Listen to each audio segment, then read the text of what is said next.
everybody. How are you doing today? It's me, Miss Mariah, and I am at that Lucama library today for another pajama story time. Now, we're about at the end of January, but I don't know if you knew this, but January is National Soup Month. And I think it's a great time to have a National Soup Month is January, when it's all cold and all you want to do is have a nice bowl of soup and warm up by the fire. So today, we're going to read some stories about different soups. Our first book is called Freedom Soup by Tammy Charles.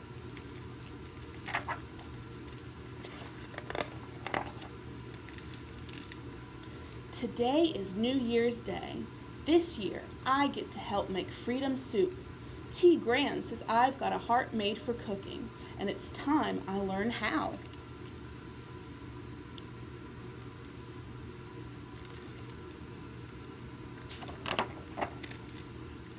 Outside, snow is piling cottony thick. Inside, warm, sweet air flows. Haitian compa pours through the speakers. The shake of maracas vibrates down to my toes. T. Gran's feet tap tap to the rhythm.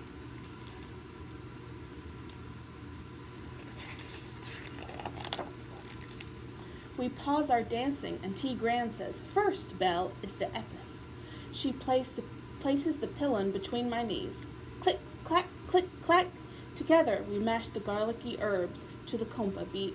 Then we add it to our meat and let it rest.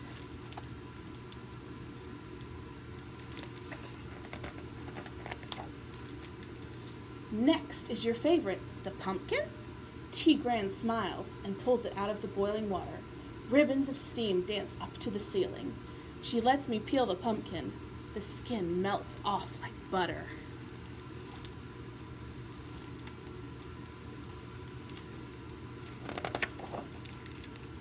Then T. Gran browns the meat in a new pot and gathers the rest of the ingredients. Pumpkin, herbs, potatoes, carrots, cabbage, and celery. "Your turn," she says. One by one, I slide the ingredients into the bubbling liquid. The pumpkin-y garlic smell swirls all around us.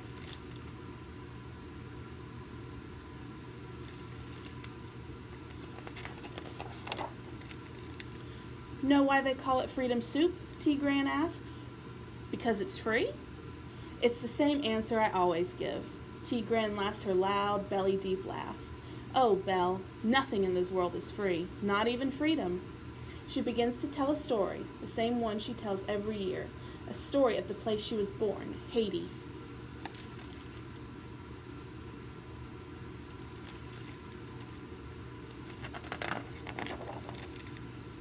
Long ago, my country was a land of sugarcane and coffee fields, and my people were slaves, working under the fiery sun, growing vegetables, making soup for their masters, soup they were never allowed to eat themselves. Freedom Soup was only for the free. No soup for New Year's? My face feels hot. And then what happened? I asked.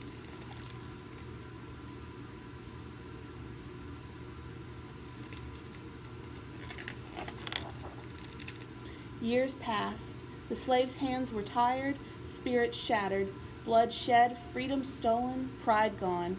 Enough was enough. It was time to fight back and win their freedom.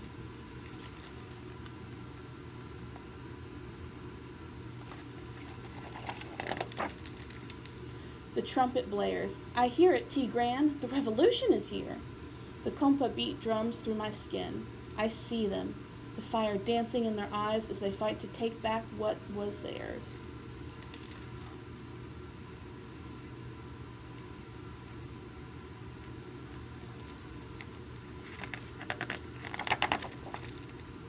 I see the colors of freedom, the tanned streets of Port-au-Prince, covered in broken black chains, kettles of hot yellow soup, a sweet pumpkin-y garlic aroma filling the air.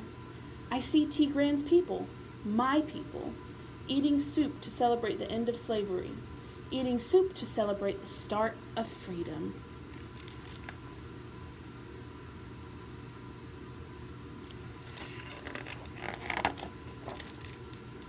We clap our hands and sing to the sky. Haiti is free! Freedom Soup for everyone.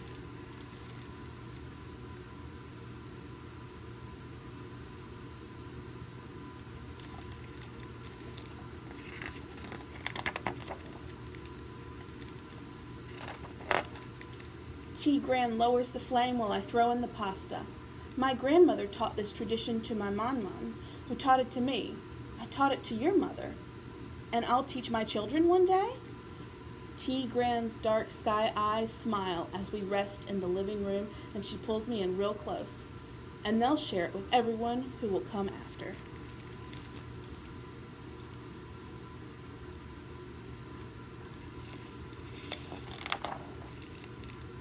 The pumpkin-y garlic smell scents the air as cousins, uncles, and aunts arrive and dance.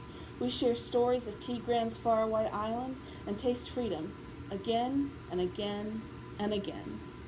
What a lovely soup you made, Belle, they say. I puff out my shoulders wider than the Haitian mountains, stand so tall I can almost touch the moon.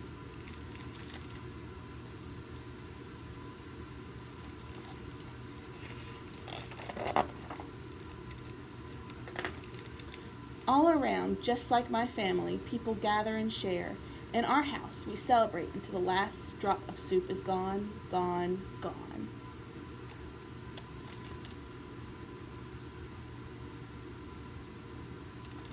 The end. Okay, how would we like to learn about carrot soup? Carrot Soup is by John Siegel.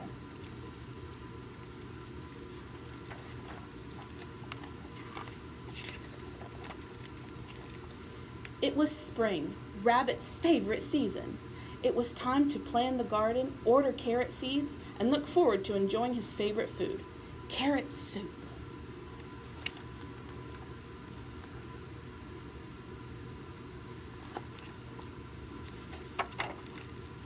Rabbit plowed and planted.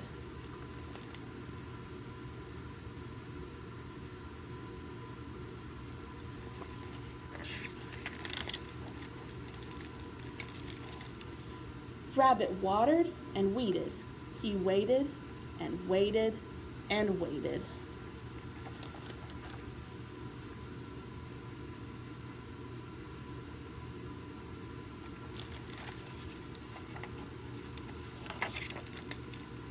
Until finally it was time to pick the carrots. Rabbit gathered his tools and his wheelbarrow and off he went.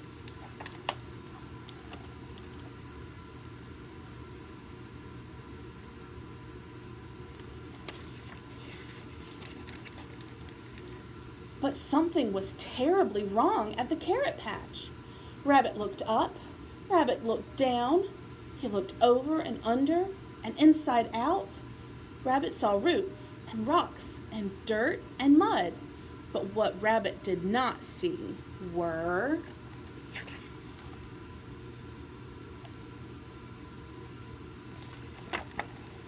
carrots. There were no carrots. They were gone.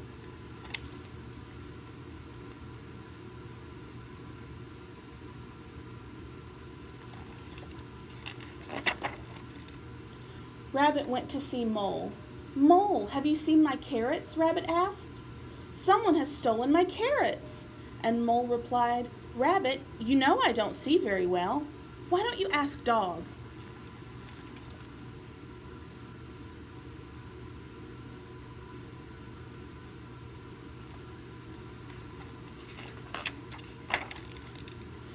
Dog, someone has taken all of my carrots, said Rabbit. Have you seen them? I don't care much for carrots, said Dog. Why don't you ask Cat?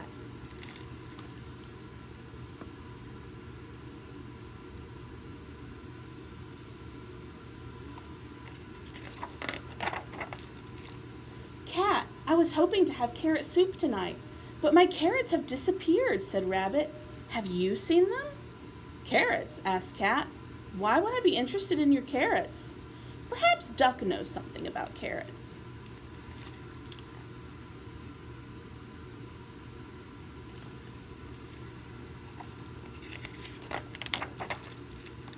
Rabbit asked Duck, have you seen my carrots? I prefer fish to carrots, said Duck. Pig will eat anything, though. Maybe he has seen your carrots.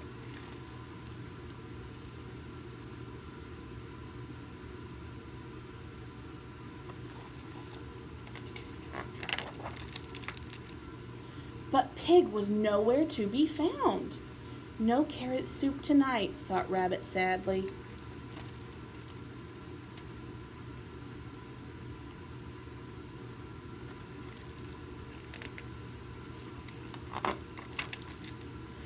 Discouraged and disappointed, Rabbit went home.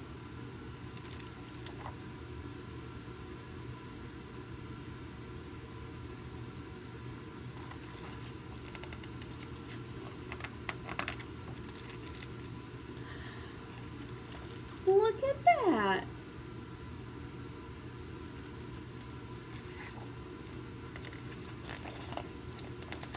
Surprise!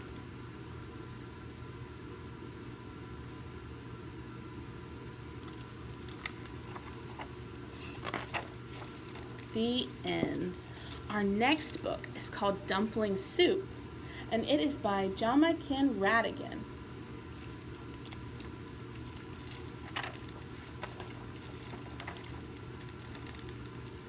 Every year on New Year's Eve, my whole family goes to Grandma's house for dumpling soup.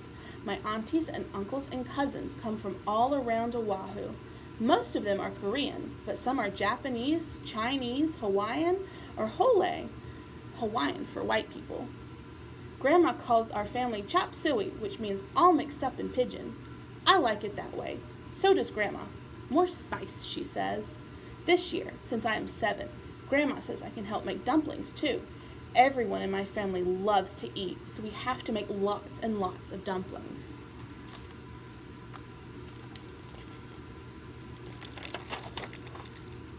The night before New Year's Eve, Grandma, Auntie Elsie, Auntie Ruthie, and Auntie Grace come to our house to work on the filling. My mother has bought great big piles of beef, pork, and vegetables to fill the dumplings, and special dumpling wrappers for the Gumchu Lao Noodle Factory in Honolulu. Everyone brings her own cleaver and cutting board and sits at the table, chopping and talking, late into the night. Too much gossip, says Grandma in Korean. Mince that cabbage, more bean sprouts. It is her recipe, so she is very picky. What about me? I want to help. Tomorrow, Marissa, Grandma says, you can help us wrap. So tonight, I watch Grandma mix everything in a big metal pan. More tofu, more onion, more salt, more soy sauce. My aunties keep working, and I fall asleep listening to the chop, chop, pounding, chop, scrape, scrape. Later, when my mother wakes me up to go to bed, her hands smell like garlic.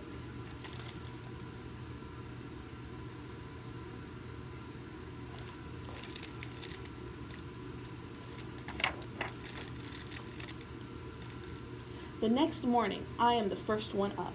I wake up my brother Hiram. Then we tiptoe to my mother and father's room. Get up, it's New Year's Eve. We have to go to Grandma's to wrap the mandu.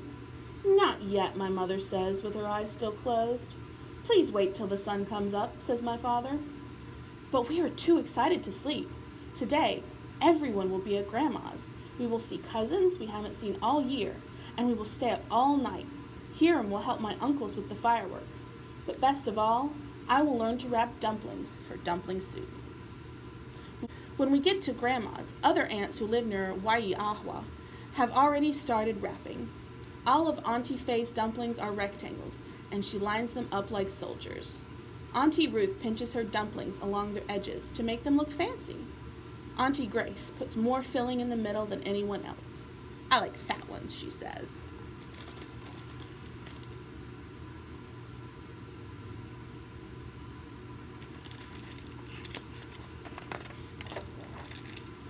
Okay, Marissa, these are for you. Grandma places a small stack of wrappers in front of me. My mother pushes her bowl of finger-dipping water closer. I want to make good dumplings. I want to show my aunties. I try to copy them, but sometimes I put too much filling in the middle. Sometimes I don't put enough water along the edges. My dumplings look a little funny, not perfect like the ones my aunts have made. What if no one wants to eat them? I feel Grandma's hand on my shoulder and look up. Chaku hai bora, Marissa. I don't understand all of Grandma's Korean, but I can tell by her face what she's saying. Don't worry. Keep trying. Soon there are trays and trays of beautifully wrapped dumplings all over the kitchen. They look like hundreds of baby bottoms wrapped in diapers powdered on the outside. Mine look a little sad, all different lumpy shapes. One by one, my mother tosses all of them into Grandma's biggest pot full of boiling water.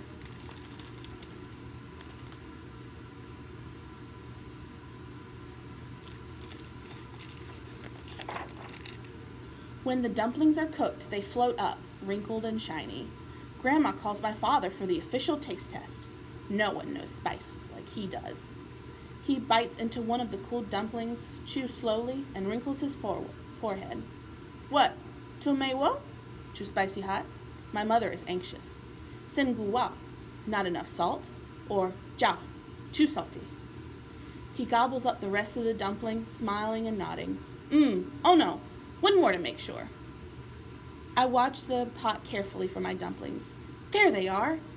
But some float up without their wrappers, and others look like they lost their filling. Grandma scoops all of them into a colander to cool. We'll eat your mandu later, she tells me. But I worry that they are bad mandu, and that no one will want to eat them. Is Grandma putting them away so they don't spoil the soup? Maybe it's bad luck to eat ugly dumplings on New Year's.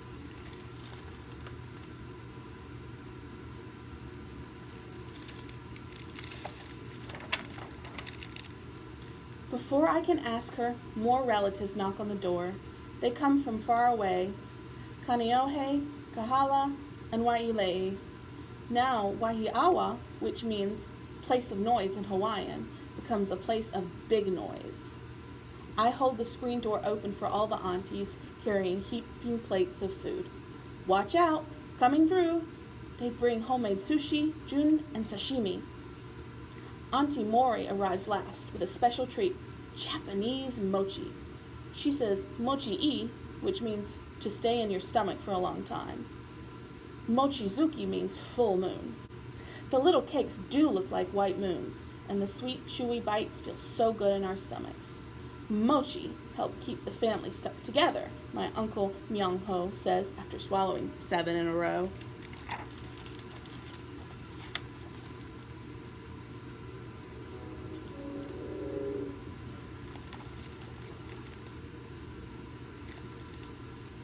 More cars drive up. Now they line the whole street. By 6 o'clock, Grandma's front steps are covered with big, medium, and little slippers, sandals, and shoes. So many yangs.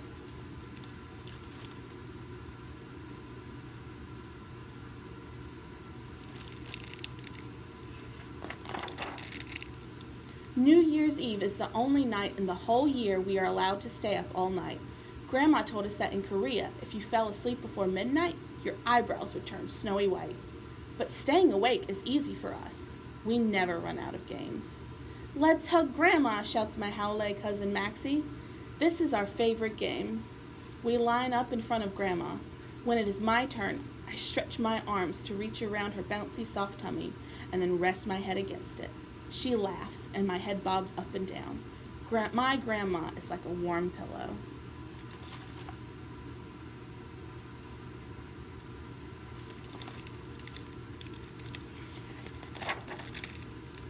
Inside and out, everyone finds something fun to do. We play a game we can play only on New Year's, Shoe Store. We go to the front steps. I'll be the shoe store lady, shouts Carrie. The rest of us take turns trying on all our favorite styles. Do you have these gold slippers in size 50 and a half, says Maxie. Aren't these red high heels just perfect with my moo-moo? Alicia shows off. After a while, all the slippers and shoes get mixed up and seem to be walking all over Grandma's yard. Since it has gotten so late, we really should pick them up, but we're too tired. When it is almost midnight, we hear Hiram and the older cousins running to poke big sparklers into the grass.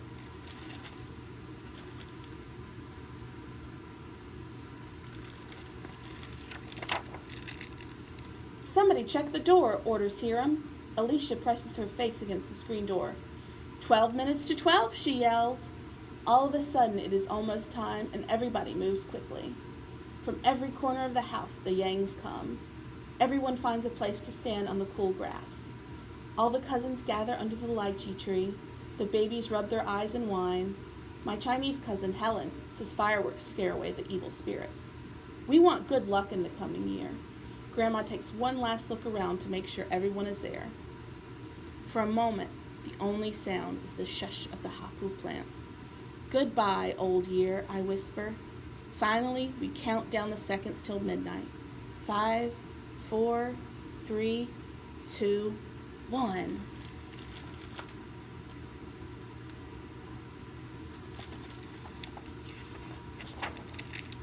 Happy New Year! Thousands of firecrackers explode, filling the sky with smoke. All up and down Grandma's street, there is popping and snapping. Our eyes water and our ears ring. Hiram and I run to light all the sparklers, then write our names in the night sky. Cousins, aunts, uncles, brothers, sisters, and friends hug and shake hands.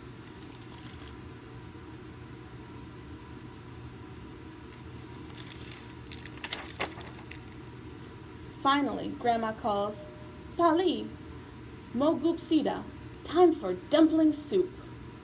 If we eat first thing on New Year's Day, we won't go hungry for the rest of the year, my father reminds us. The table is set with deep bowls and big spoons. "Eh," says Uncle Myung-ho, "what kind mandu this?" I quickly look in some of the bowls. Oh no! Grandma has put one of my funny-looking dumplings in each. "Must be the ones Risa made," says Hiram. "They look like little elephant ears." Everyone laughs. My face feels hot.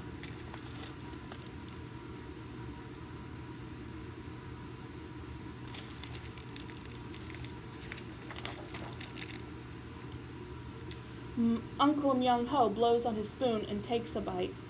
"Oh no, Marissa, delicious!" Grandma walks over. Her bowl is full of my mandu. "I've been waiting all night to taste these," she says. "Here, have one." She puts another funny-looking triangle in my bowl. We bite into our dumplings at the same time. "I go chung," she says. "This is the best mandu I have ever tasted." I finish my funny-looking dumpling.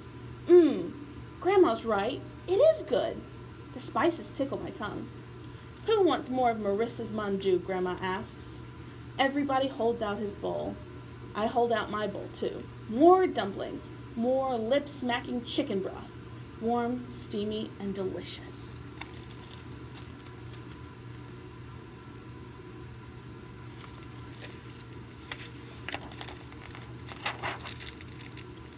With our dumplings, we eat roast pork, 3 kinds of kimchi, spinach and bean sprout namul, spicy seaweed tegu, boiled tripe, and octopus. Hiram and I love the Korean dessert we get only on New Year's, dakpap. He pulls off a chunk of the brown, sticky rice mixed with honey, dates, and pine nuts and hands it to me. I lick every bite off my fingers. "Your elephant ears sure tasted better than they looked," he says to me. I think about how much everyone liked the dumpling soup, even my funny dumplings. Maybe it was because we ate them at Grandma's, all of us together. Next year, I tell everyone, I will make even better dumplings. I can hardly wait. Hello, brand new year.